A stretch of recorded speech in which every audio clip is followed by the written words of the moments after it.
ప్రకాశం జిల్లా వీరాయిపాలెంలో దారుణం చోటు చేసుకుంది. భార్య అంజమ్మపై భర్త రామయ్య గొడ్డలితో దాడి చేశాడు. ఇక ఈ దాడిలో భార్య అంజమ్మకు తీవ్ర గాయాలు కావడంతో స్థానికులు హుటాహుటిన ఆసుపత్రికి తరలించారు. ప్రస్తుతం అంజమ్మ పరిస్థితి విషమంగా ఉంది. భర్తకు చెప్పకుండా పుట్టింటికి వెళ్లిందనే కోపంతో దాడి చేశారని బంధువులు చెబుతున్నారు. ఇక ఈ ఘటనపై పోలీసులు కేసు నమోదు చేసి దర్యాప్తు చేస్తున్నారు.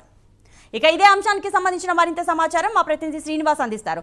శ్రీనివాస్, అసలు ఏం జరిగింది?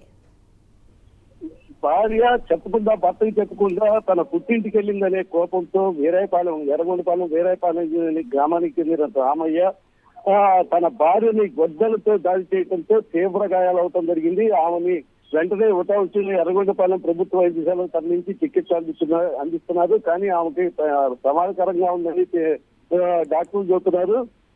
గత కొంతకాలంగా వీళ్ళు భార్యాభర్త అనేది ఇంట్లో కలహాలు, అంటే వీళ్ళు ఇంట్లో గలభాలు జరుగుతున్నాయని ఆ నేపథ్యంలోనే భార్య భర్తకు చెప్పకుండా ఇంటికి వెళ్ళటం వల్లే, వాళ్ళ పుట్టింటికి వెళ్ళటం వల్లే రామయ్య ఉద్రేకుడయ్యి మళ్ళీ ఆమెని గొడ్డలతో దాడి చేయడం జరిగింది. ప్రజలు మరి రామయ్యతో పోలీసులు ఏమన్నా మాట్లాడే ప్రయత్నం చేశారా?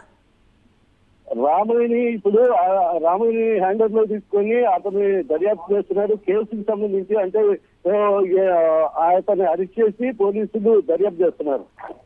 రైట్.